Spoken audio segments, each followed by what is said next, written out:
Ok, donc c'est reparti pour la deuxième partie de la session. Donc n'hésitez pas à poser des questions si jamais vous en avez. Là, on vient de builder le conteneur et on a essayé de le déployer. Et donc là, effectivement, on se rend compte qu'il est correct et je repasse la main à Ulrich pour la suite. Ok, merci Diane. Donc, s'il y a des questions, n'hésitez vraiment pas. Si je suis allé vite sur certains points, n'hésitez pas dans le chat. Alors, je crois qu'il faut que je mute la personne. C'est bon. Pardon? Non, je dis c'est bon du coup. Je pense que c'est l'arrière-plan de quelqu'un. Donc, il y a Ok. du bruit de fond, ouais. Donc, voilà, l'application elle répond, on peut jouer, on peut positionner les bateaux, ainsi de suite. On joue. Donc, passons à la deuxième étape. La deuxième étape, en fait, elle consiste à déployer exactement la même application, mais d'une façon un peu plus complexe, dans laquelle, en fait, il y aura une base de données. Il y aura un serveur base de données et le serveur web, en fait, là, ce sera un serveur web particulier buildé en langage Go. Donc, c'est justement le fake backend qui est dans l'énoncé. Donc, la deuxième étape, en fait, consiste à redéployer cette même application, ce même jeu via le Docker Compose. Donc, comme j'expliquais tout à l'heure, dans mon Docker Artifact, en fait, il y a tout là-dedans. Il y a mon Docker File pour la première partie, le Docker Compose pour la deuxième partie. Donc, si j'ouvre le Docker Compose, vite fait, qu'est-ce qu'on retrouve là-dedans? C'est vrai, il n'y a pas de coloration, vraiment, désolé. Si j'ouvre avec Nano, qu'est-ce que ça fait? Bon, il n'y a pas de Nano. Bon, désolé, il n'y a pas de coloration, mais Essaie vous de pouvez mettre retrouver. Vim. Essaie de mettre Vim. Justement, Vim. j'ai un alias Vim en fait. Ah, tu as un Mais alias, ok. ouais. Ça marche. Ah, attends, vite fait. J'ai oublié que j'ai pété ma VM. Donc, c'est une nouvelle.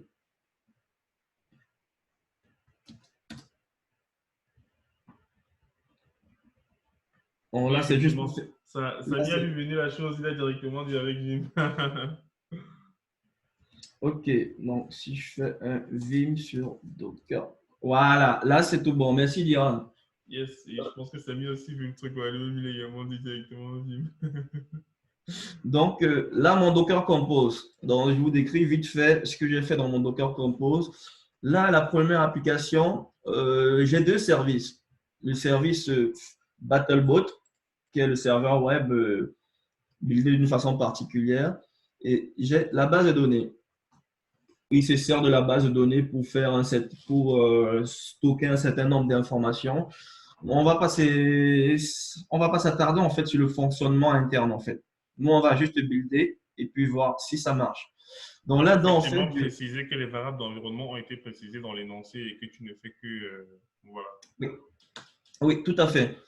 Si je pars déjà de la base de données, donc là, mon service, je l'ai appelé DB Choco. C'est un nom que j'ai choisi. Donc, je me suis arrangé à mettre les mêmes noms de service que les hostnames de mes conteneurs, que les noms des conteneurs. Donc, c'est pour ne pas m'embrouiller. Pour moi, c'était plus simple. Donc, j'ai un service base de données. Il sera hébergé sur un conteneur dont le hostname, quand on se connecte au conteneur, sera dbchoco. Il part de quelle image? D'une image MySQL qui est sur le Docker Hub. C'est précisé dans l'énoncé. Le nom du conteneur, quand on fait un Docker PS, qu'est-ce qui va s'afficher? dbchoco. Donc, c'est ça. Sur ce conteneur, j'ai monté un volume. Ce que je lui dis, le répertoire volume MySQL libre, tu vas le monter sur le répertoire var lib MySQL du conteneur. Concrètement, ça veut dire que si je me connecte à ce conteneur, je vais dans var lib MySQL. Ce que je vais voir sera ce qui se trouve sur ma machine dans volume MySQL libre. Les variables d'environnement, c'est précisé dans l'énoncé. Donc, je les ai juste copié-collé. Les variables d'environnement de la base de données. le port, le binding de port, tout comme tout à l'heure dans le précédent exercice, je bind le port 3306 du conteneur au port 3306 de ma machine. Donc, pareil, si je fais un net stat, je vais voir ce port 3306 et non, et non celui-ci, même si c'est le même. Ce Alors, il y a une conteneur, question, je crois, de l'autre côté. choix de nom hostname, c'est arbitraire. Oui, le choix du nom est arbitraire. C'est précisé dans l'énoncé, je pense. Le choix du. L'énoncé, on devait mettre l'ID de chaque étudiant doit mettre son ID d'étudiant. Donc, moi, j'ai juste mis un truc comme ça, un sobriquet comme ça. Par contre, il doit correspondre à ce qu'il y a en bas, je crois, DB Oui, Choco dans Database tout à Host. fait. Par contre, ce DB Choco, il doit correspondre à ce DB Choco qui est dans le database host du serveur web. Donc, ça veut dire que le serveur web, quand il va vouloir joindre ce conteneur, il faudrait qu'il connaisse le nom, le hostname du conteneur. Donc, c'est ça un peu l'astuce à prendre en compte. Le binding de port, ici le network. Donc, j'ai créé, en plus bas, je vais créer un réseau pour mes conteneurs que j'ai appelé Battlebot. Et je dis à ce conteneur MySQL que tu appartiens à ce réseau. Tu vas prendre une IP dans ce réseau. La primitive restart, c'est pour dire si jamais le conteneur se tank, il va restart, il va tout le temps redémarrer. Donc, c'est toujours un paramètre qu'on a demandé dans l'énoncé que je mets. Si je vais en bas, le réseau dont je vous parlais, Battlebot, c'est ici que je l'ai déclaré, plus loin. Dans une primitive network, Battlebot, et ce réseau-ci, son nom, c'est Battlebot. Donc, c'est lui que j'ai réutilisé sur mes deux conteneurs. Ici, c'est mon conteneur Battlebot, le serveur web en question. Donc, là, je l'ai appelé Battlebot Choco. C'est un hostname que j'ai choisi. Qui part de quelle image? Il part de l'image fake backend. Oui, j'ai brûlé une étape. Cette image, en fait, il faudra qu'on la build. Donc, on va la builder avant le lancement de notre Docker Compose. Donc, il part de cette image qu'on va builder tout à l'heure. Et le nom de ce conteneur, c'est Battlebot Choco. Pareil, je monte ce volume, clac, dans la partie statique du conteneur, dans ce répertoire du conteneur. Et ces paramètres, ces variables d'environnement, pareil, c'est donné dans l'énoncé. Et toujours dans l'énoncé, on demande de binder cette application sur le bord 81-81. Donc, exactement pareil. Et là, j'ai rajouté cette primitive pour lui dire, en fait, ce conteneur, il dépend de DB Choco. Donc, il dépend du conteneur base de données. Donc, si le conteneur base de données se tank, lui, il peut avoir des problèmes de fonctionnement. Donc, et lui-même, avant qu'il ne soit lancé, ce conteneur, il faudrait que le premier, soit lancé. Donc, ça, j'ai rajouté ça comme ça. Donc, passons donc au lancement du Docker Compose. Donc, puisque j'ai dit tout à l'heure qu'on va builder en fait ce conteneur-ci, fake backend, cette image, pardon. Donc, on va la builder, cette image, et on va lancer le Docker Compose. Donc, allons-y. Pour builder cette image, toujours dans l'énoncé, on a donné le GitHub de l'image. Donc, le GitHub de l'image, c'est à cette adresse-ci. Là, voici l'adresse. Donc, je vais le cloner. Alors, Ça il y a va, une question de Samy là-bas. Je vais répondre. Tu ne mets pas de volume à la fin, volume. Tu ne déclares pas de volume. OK. Déclarer un volume, si je rouvre. Déclarer un volume, tel que tu le dis, ça veut dire en fait, tu vas dire à Docker, à partir de maintenant, je veux que tu me donnes un volume, sauf que je ne sais pas où est-ce qu'il se trouve. Tu vas déclarer un volume tout court. Et maintenant, tu vas monter ce volume-là sur tes conteneurs. Moi, j'ai envie de contrôler en fait où se trouvent ces fichiers. Je crois qu'il Puisque parle j'ai envie du de volume base de données, je crois. Pardon? Je crois qu'il parle du volume base de données. Le volume base de données. Ah, tu n'as pas un autre volume sur la base de données? Ah, c'est le seul Oui. volume, ok. Okay, Au fait, c'est les deux. Enfin, okay. sur les deux, j'ai fait pareil en fait. Ah, ok, ça marche. Alors, c'est vrai que ce n'est pas forcément une bonne pratique quand c'est une base de données. Donc, sur la base donnée, on souhaite utiliser les volumes de base, c'est-à-dire déclarer les volumes en bas. Mais sur effectivement la partie application, quand on veut fournir des fichiers de configuration ou de la customisation, oui, on peut monter le bind. Mais quand on veut stocker des données tout simplement pour stocker, comme les bases données, on privilégiera les volumes de type volumes et pas les bindements. Ça marche. Bon, je suppose que c'est bon, Samy, pour ta question.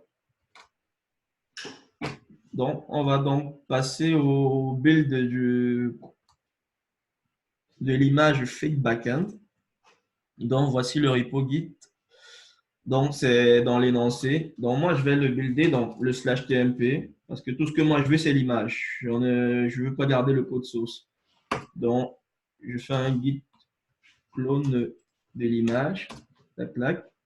Donc, là, je l'ai cloné. Fake backend. Maintenant, je vais compiler.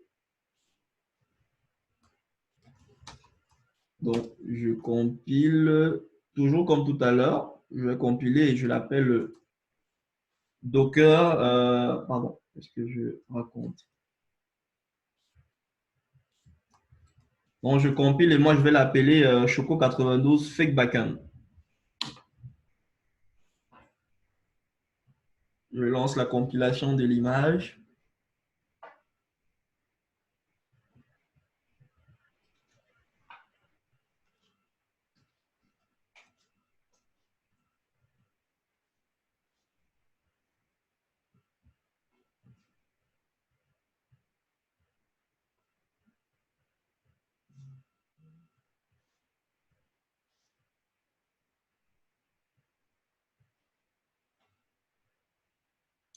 Ça prend un peu de temps.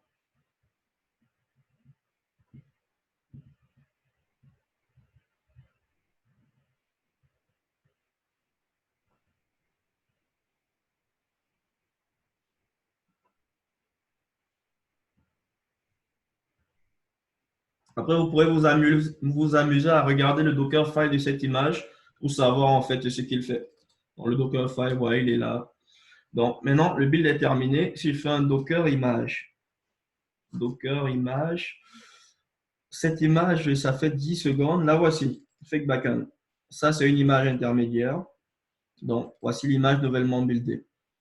Maintenant qu'elle est buildée, je vais donc aller lancer mon Docker Compose.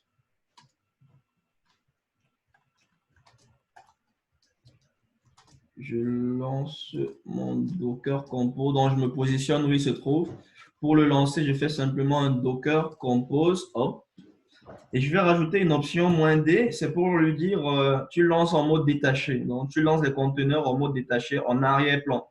Parce que si je ne mets pas le "-d", il va me lancer les conteneurs en mode interactif et je vais perdre l'accès à ma session SSH, à ma console, quoi. Donc, tous les outputs seront sur mon terminal. Donc, je lance. Je pense qu'il y aura une erreur parce qu'il y a un port qui est déjà utilisé par la précédente application. Il me semble que je n'ai pas éteint ce conteneur. Ouais, effectivement.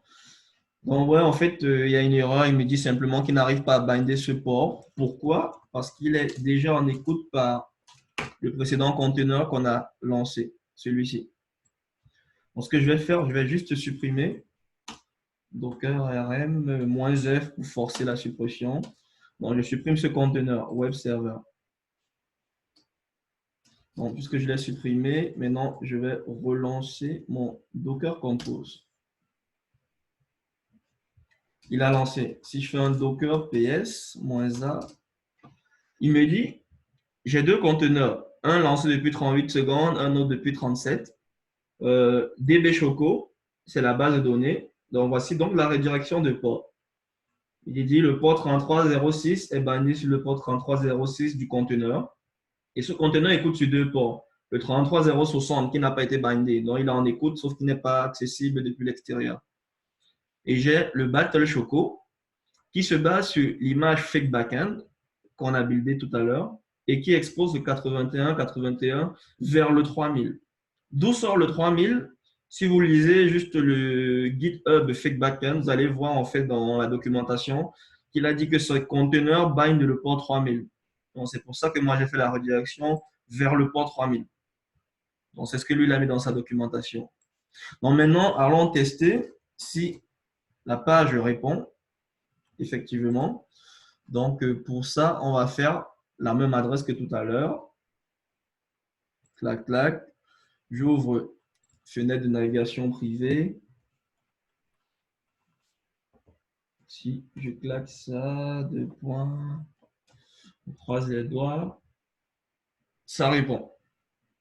Donc, voici le même serveur qu'on a buildé tout à l'heure, mais en plus complexe avec une base de données. Donc, c'est exactement ça. Good. Maintenant qu'on accélère sur la partie Ansible. OK. Si Maintenant, c'est des allons questions, sur la… bien sûr. Ouais, je ne sais pas s'il y a des questions. De toute façon, ils ont l'habitude de poser les questions. Donc, voilà, on regardera au fur et à mesure s'il y a des questions. Mais n'hésitez pas. Alors, je J'ai n'ai pas pas compris compris. pourquoi fake backend. Pourquoi fake backend? En fait, c'est dans l'énoncé. L'énoncé, en fait, il dit, au lieu de partir d'une image, initialement, on est parti d'une image Nginx, un serveur web connu, Nginx ou Apache, selon vous. Cette fois-ci, on part d'un serveur web qui s'appelle le fake backend, qui est une image compilée en Go. Donc, c'est un serveur web à base de Go. Et maintenant, sur ce fake backend, on va prendre exactement le même contenu statique qu'on a utilisé précédemment. Donc, en fait, c'est dans l'énoncé, en fait. Au lieu de partir d'un Nginx ou un Apache, on part juste sur ce fake backend. Après, je ne sais pas pourquoi est-ce qu'il a nommé ça fake backend. C'est lui qui a compilé. Après, Diran, tu peux rajouter hein, si je me trompe. Oui, effectivement, c'est ça en fait. L'objectif, c'est que l'application qu'on a fait qui était BattleBot, en fait, utilise maintenant, on va dire, la base de données. Et pour utiliser la base de données, on a besoin d'abord de créer un front-end. Le front-end, en fait, c'est fake backend. Il a appelé fake backend. Bon, en tout cas, c'est en fait le front-end. Maintenant, ce front-end-là, en fait, va utiliser le code de fake backend et pourra consommer le backend en réalité qui s'appelle MySQL. Donc, c'est un peu ça l'architecture qu'il a voulu déployer. Bon, il a appelé fake tout simplement parce que, bon, il a fait un travail en trop qui n'était pas nécessaire, d'où le terme fake. Mais le fake backend, en fait, c'est l'application Go qui va permettre à notre code JavaScript de BattleBot d'aller consommer une base de données. L'objectif, c'est de partir d'une application qui était simple, où on a utilisé simplement Ubuntu, à la décortiquer afin d'avoir une application beaucoup plus complexe. Parce qu'en réalité, notre conteneur Ubuntu ne suffira pas lorsqu'on voudra faire de grandes tâches. À un moment donné, il faudra qu'on fasse ce qu'on appelle du découpage. C'est-à-dire qu'on puisse séparer le front-end du back-end en fait. Et donc, la base de données, c'est donc l'outil approprié pour pouvoir stocker les données, par exemple, des joueurs. Quand ils vont jouer, ils faudront sauvegarder leur partie, etc., etc. Est-ce que c'est bon pour toi, Naïli? Dis-moi.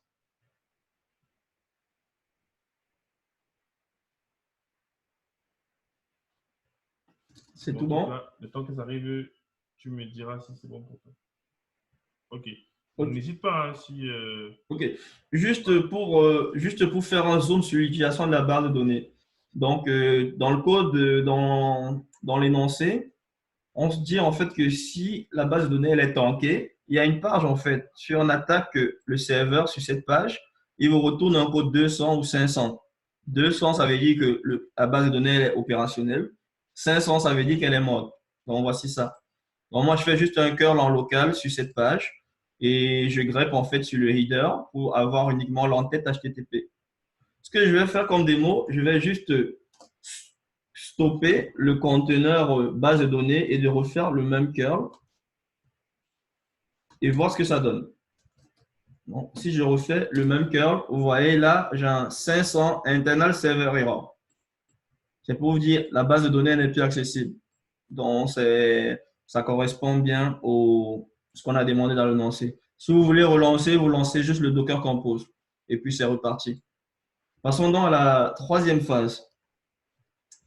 La troisième phase, Ansible, donc c'est là-dessus. Donc là, maintenant, on va utiliser la deuxième partie, le deuxième serveur, la cible Ansible. Donc pour ça, je vais déjà déclarer ce serveur dans mon inventaire. Donc, puisqu'on vient de le builder, on a téléchargé le nouveau repo Git. Donc, il faut donc qu'on adapte notre inventaire en conséquence. Donc, dans l'inventaire des machines, je vais partir. La cible Ansible, c'est ce serveur. Dans son hostname, c'est ceci. Donc, je le prends. Je le renseigne bien dans mon inventaire Ansible pour dire, voici la machine que tu vas manager. Maintenant, je ne vais pas parcourir, en fait, il y a tout plein de variables, en fait, que j'ai définies dans les groupes vars. Groupe vars, vous allez voir tout plein de variables. Là, c'est les paramètres de la base de données. En fait, il est question de refaire ce qu'on a fait dans le Docker Compose, exactement pareil, mais plutôt via Ansible, via un playbook Ansible. Donc, d'où les variables environnement et tout, elles sont déclarées. Je les ai déclarées là. Ça, c'est mes identifiants GitHub, en clair. Je vais changer le mot de passe à la fin, ne vous inquiétez pas. Là, project name, enfin, là, c'est vraiment toutes mes variables. Toutes mes variables que vous pouvez retrouver sur le Git. Et maintenant, mon playbook. Je pense que le plus important, c'est d'expliquer mon playbook. Mon playbook, je l'ai appelé deploy Battlebot. Dans Files contient tous les fichiers que je vais pousser sur ma machine distante. Donc, si j'ouvre là-dedans, je modifie aussi la machine sur laquelle je vais travailler. Bon, là, je vais juste mettre all pour dire toutes les machines. Initialement, qu'est-ce que je fais sur mon playbook? Je l'explique vite fait. Donc, il faut un vim. Ce serait mieux avec. Qu'est-ce que je fais sur mon playbook? Mon playbook, comment il s'appelle? Là, il va s'appeler Deploy Posos API. Bon, il faut que je change ça parce que c'est un copier-coller de mon ancien TP. Là, je l'ai tagué en Deploy Battlebot. Les tâches, les tasks. Donc, qu'est-ce qu'il va faire? La liste des tâches que ce playbook va faire sur ma machine cible. Premièrement, il va se connecter au Docker Hub. Donc, il se connecte, il va utiliser le module Docker Login avec les crédentials que j'ai fournis dans l'inventaire, que vous pouvez retrouver. La deuxième tâche, il va créer mon répertoire de travail sur la machine cible. Parce qu'il faut noter que sur cette machine cible, il va faire un certain nombre d'opérations, à savoir compiler les images Docker, télécharger des repos Git, faire un certain nombre de choses. Donc, moi, j'aimerais qu'il les fasse à un endroit particulier. D'où, moi, je crée dans ce répertoire de travail sur la machine cible. Ensuite, qu'est-ce que je fais? Je pousse ma clé privée. Je pousse ma clé privée parce que pour me connecter à cette machine, il me faudra ma clé privée et même pour faire un certain nombre d'opérations. Bref, je pousse ma clé privée dans la home. Bon, c'est vrai que je l'ai déjà fait manuellement tout à l'heure. Ensuite, dans l'énoncé, je télécharge le code de source de Fake Backend. Souvenez-vous, c'est ça qu'on a fait tout à l'heure. Je suis allé dans le TMP, j'ai téléchargé le code source et ensuite j'ai compilé une image. Donc là, ici, je télécharge juste le code source. Maintenant que j'ai téléchargé, je compile maintenant cette image. Je la compile ici, clac. Et quand je la compile, le push RIS, c'est pour dire je vais la pousser sur mon Docker Hub, mon registre public Docker. Donc je compile et je la pousse et je vais la pusher avec ce tag que j'ai défini dans les variables. Donc c'est bien ça, Docker Hub Logging, c'est Choco 1992 dans mon logging Docker Hub. Ensuite, je crée le réseau dans lequel mes conteneurs seront lancés avec le module Docker Network. Donc, ce qu'on avait fait dans le Docker Compose, c'est ça l'équivalent ici. Je crée le réseau. Le nom du réseau, c'est défini dans mes variables. Maintenant, je crée un répertoire pour mes volumes parce que moi, je préfère toujours maîtriser en fait ce que je monte. Donc là, en fait, j'ai créé en fait dans ETC volume sur la machine cible deux répertoires MySQL Lead et Battlebot GH Le item, si c'est une variable particulière dans Ansible, c'est pour faire des boucles en fait. Donc, il va boucler sur cette liste-ci que j'ai définie. Donc, le item va avec le with item. Donc, je crée tout ça. Ensuite, je pousse le code source de l'appli. Je pousse le code source de l'appli Battlebot que j'ai téléchargé. Je la pousse là-dedans, dans le volume. quand je la pousse, maintenant, je passe maintenant au lancement de mes conteneurs. Ici, je lance le conteneur base de données. Il va s'appeler comme ça, voilà son hostname, il part de quelle image? L'image ici. Il doit être démarré et je monte ce volume-ci. Il sera dans ce réseau, il va binder ses ports, il va redémarrer à chaque fois que le besoin se fait ressentir et je précise les variables environnement. Toujours variabilisé dans mon inventaire. La dernière section ici, c'est mon conteneur front-end, fake backend en l'occurrence. Pareil, voilà son nom, le hostname. Il part de cette image-ci qui a été buildée récemment dans le playbook. Il va binder ce volume-ci comme le contenu du serveur web. Il sera sur ce réseau. Il va binder ses ports et il va redémarrer. Donc, c'est en fait ça mon playbook. Maintenant, je vais lancer mon playbook. Tac, tac, tac. Ansible playbook. Playbook deploy. On croise les doigts. Oups là. Ah, il faut que je. En fait, là, il me demande en fait, il dit qu'il n'arrive pas à trouver parce que j'ai en fait chiffré ma clé privée avec Ansible Vault. Donc, je vais lui donner ma clé de déchiffrage. Je cherche juste la primitive.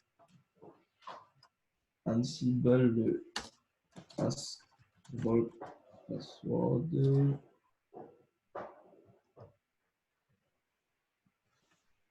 Using Ansible. Désolé, j'ai une mauvaise connexion. Oui, effectivement, Samy, on aurait pu faire, on aurait pu. Donc, je relance mon playbook et je lui dis, tu dois utiliser Ansible Vault pour décrypter les fichiers. Donc, c'est ça que je fais. Je lui passe ma clé de déchiffrement ou déchiffrer. Là, il se log à Docker. Il copie la clé privée. Il télécharge le code source. Tout ça est fait sur la machine cible. Donc, c'est fait sur cette machine-ci.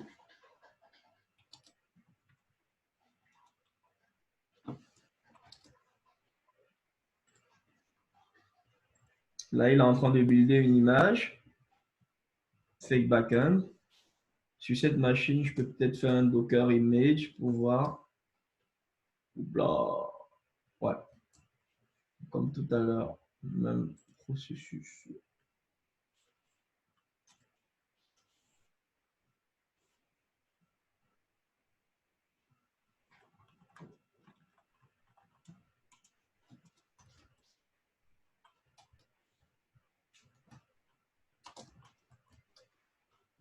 Docker image. Donc là, vous voyez, ça fait 19 secondes. Donc, il est en train de builder avec des images intermédiaires. Donc, pour vous dire en fait que cette action, si elle est bien en train d'être exécutée actuellement sur cette machine.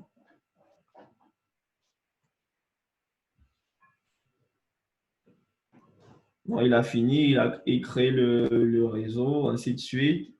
Là, il crée les volumes. J'avais dit que les volumes étaient dans ETC, volume.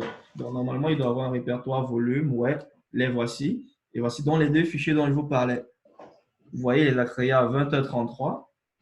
Donc, il vient tout juste de les créer. C'est l'heure de la machine. Maintenant, il va déployer les conteneurs. C'est ce qu'il est en train de faire. Il a déployé. Donc, il a terminé le playbook. Donc, si je fais un docker ps -a, voici mes deux conteneurs qu'il a déployés. Vous voyez, ça fait 11 secondes et 14 secondes. Donc, comme d'habitude, j'avais mis une dépendance, je sais pas, bref. Ça fait 11 secondes et 14 secondes qu'il a déployé. Le binding de port a bien été effectué comme j'ai demandé dans le playbook. Il ne me reste plus qu'à tester. Le même test qu'on a fait tout à l'heure. Je vais juste copier. Non, là, puisque là, c'est maintenant sur la cible Ansible, dont le hostname change. Il faut que je prenne le hostname de ma cible, qui est celui-ci. Alors, je crois qu'il faut que tu repartages ton écran. Je ne sais pas si ton écran est toujours partagé.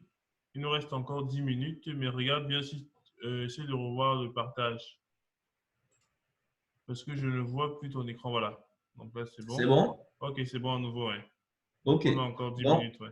je reteste pareil que tout à l'heure, mais sauf que je vais changer le hostname. Souvenez-vous, ce qu'on avait déployé précédemment, c'était sur le manager Ansible. Donc là, on a déployé sur la cible, dont le hostname change.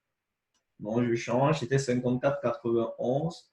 Là, je change et je...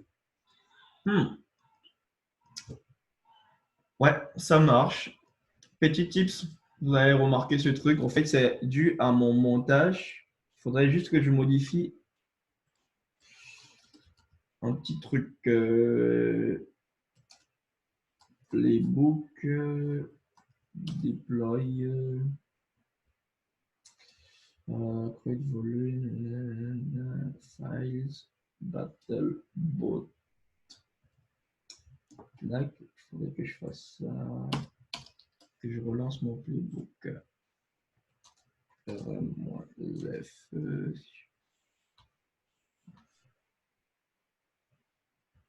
Je rejoue juste mon playbook avec mon Volt à l'appui.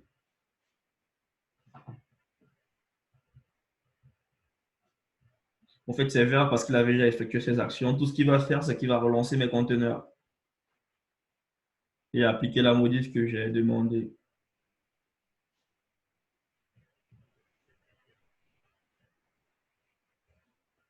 Je fais un Docker PS. Ouais, il les a bien déployés, ça fait 5 secondes. Si je viens tester, je rafraîchis, clac, c'est exactement pareil. Là, c'est via Ansible. Et, Ok. et puis c'est tout. Diran, Ok. je te laisse la parole. Très bien, très bien, très bien. Merci beaucoup pour cette démonstration. Est-ce que vous avez des questions par rapport à ces étapes? Est-ce que vous avez des questions, des incompréhensions sur ce qu'il a fait? Est-ce que tu peux mettre à jour ton code et le pousser directement, en fait, pour Oui, la modification que tu as faite? Tu oui, peux tout à directement sur ton guide, tu vas bien après mettre fait. le lien. Tout Des à- incompréhensions, bon, je trouve qu'il a quand même très bien expliqué, donc merci à lui. Alors, on te demande si tu peux revenir sur l'inventaire. OK. L'inventaire, envoyer une question sur l'inventaire. Alors, quelle est la question sur l'inventaire? Tac. La question, c'est quoi sur l'inventaire? Bon, un instant même. D'abord, bah, une fois que j'ai la question, je reviens, hein. Ok, Pas de ça souci. marche. Ben, si vous pouvez préciser vos questions pour qu'on puisse savoir exactement comment y répondre. Alors, c'était pour voir le contenu. Ah, ok, vous aurez effectivement le contenu sur son guide en fait. Il va pousser là les modifications et il va mettre il va pousser sur son guide, il va mettre le lien dans Slack. Donc là, il n'y a pas de souci. Là, il n'y a pas de souci, vous allez voir. Alors, je ne sais pas si vous voulez encore voir ces identifiants Docker Hub, mais je pense qu'il va les modifier par la Ah, ouais. suite. En tout cas, je vais modifier les identifiants. Donc, Il va donc, bien volter vos fichiers. Mais il va pousser. Donc voilà, dans les vidéos, vous allez revoir, quand vous allez revoir la vidéo, vous allez voir qu'est-ce qu'il fait exactement. Donc de ce côté, il n'y a pas de souci. Il n'y a pas de souci. Alors, d'autres questions? Ah, ton compte est déjà piraté. Alors, Ben, ne faites pas ça, s'il vous plaît. en tout cas, je réinstalle juste le mot de passe et ça passe par mon adresse mail. Alors, sur ce, s'il n'y a pas de questions, dès qu'on va terminer la séance, là, je vais pousser les vidéos comme d'habitude. Vous allez recevoir un mail avec la prochaine séance. La prochaine séance, c'est lundi de la semaine prochaine, où on va commencer à faire de l'intégration continue avec Docker, c'est avec Travis CI. Voilà. Donc, très bien de ce côté-là. Non, pas du tout, j'ai pas bien suivi le contenu. Ah, le contenu du fichier user, du fichier inventaire. Est-ce que tu peux vite rappeler ce que tu as fait dans le fichier Oui. inventaire? On a encore 2-3 minutes. On ne fait pas la partie SWAM. Oui, Samy, on ne fait pas la partie SWAM. Yes. Donc, le contenu du fichier. Attends, Je vais dans inventaire. Le contenu du quel fichier? Le fichier inventaire. Apparemment, il n'a pas vu le contenu. Ouais. Ah, ok. En fait, dans le fichier, mon playbook, vous allez voir tout un tas de variables que j'ai définies dans le playbook. En fait, toutes ces variables, ce sont telles que j'ai définies là dans mon fichier d'inventaire. Alors là, c'est all, c'est l'inventaire pour. Ça va être les variables qui seront définies pour toutes les machines faisant partie du groupe all. Et donc, ah, voilà, il parle bien du host. Il parle bien du host. Ah, il parle du host. C'est ça, il parle bien du fichier d'inventaire et pas celui des variables. Ah oui, ok. Dans le host, j'ai juste mis, Dans le host, dans all, il a mis sa VM. dans, dans all, j'ai juste mis l'adresse IP publique de ma VM sur Amazon. Le nom de NS public. Ouais. Donc, je l'ai prise ici. Donc, je sélectionne ma VM et la voici en bas à droite. C'est ça que j'ai pris et j'ai renseigné dans l'inventaire, en fait. Voilà, voilà. D'autres questions? De toutes les façons, on reste disponible sur le Slack. Il va pousser son code et mettre le lien. N'hésitez pas à refaire et tout. Et la semaine prochaine, on lance avec la seconde partie de notre formation qui sera consacrée aux intégrations continues. Alors, et du coup, le fichier, dans groupe var, tu crées un autre fichier. Alors, du coup, dans groupe Oui, var, dans groupe var, en fait, si j'explique vite fait, en fait, comment est-ce que dans Ansible, les inventaires, en fait, sont classés. Dans le groupe var, dans le host, vous pouvez définir des groupes dans le fichier host. Donc, vous pouvez définir plusieurs groupes. Ça peut être un groupe web server, un groupe base de données. Et dans ce groupe, vous mettez plusieurs machines. Ce qui se passe, c'est que dans le groupe vars, quand vous allez dans le groupe vars, tous les fichiers qui sont là, les noms des fichiers correspondent au nom des groupes que vous avez définis dans host. Puisque dans host, j'ai défini un seul groupe qui s'appelle all, d'où j'ai un fichier ici qui s'appelle aussi all. Et c'est pour dire en fait que tout ce qui est défini dans ce fichier all sera appliqué aux machines de ce groupe. Donc, je ne sais pas si c'était un peu clair ok, en je fait. pense qu'il a pigé le truc. Du coup, dans groupe va, tu crées un autre fichier.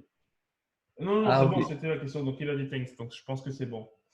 ça marche. Donc, on a terminé. Si vous avez d'autres questions, n'hésitez pas à les poser sur le Slack. On reste disponible. À partir de la semaine, c'est intégration continue, intégration continue. On va déployer des choses qui vont également se déployer toutes seules elles-mêmes. Ce fut un plaisir. Merci à Ulrich pour cette démonstration. Et on fera plusieurs séances comme cela où vous présenterez ce que vous aurez à produire. C'est intéressant. Ça permet de voir également de jauger le niveau. Ce fut un plaisir comme d'habitude et je vous souhaite une très bonne soirée. À quand la correction sur Jenkins? Oui, ça va arriver. Vous avez déjà ce que j'ai fait sur Jenkins au moins. Donc, c'est très simple. De ce côté-là, il n'y a pas de souci. Déjà, vous devez être capable de le faire. La partie la plus dure, c'était celle-ci. Donc, Jenkins, voilà, ce sera assez facile. Voilà. Donc, ciao à tous. Lisiane, tiens ma personne dessus. Donc, toi-même, tu dois pouvoir faire ça. Allez, ciao.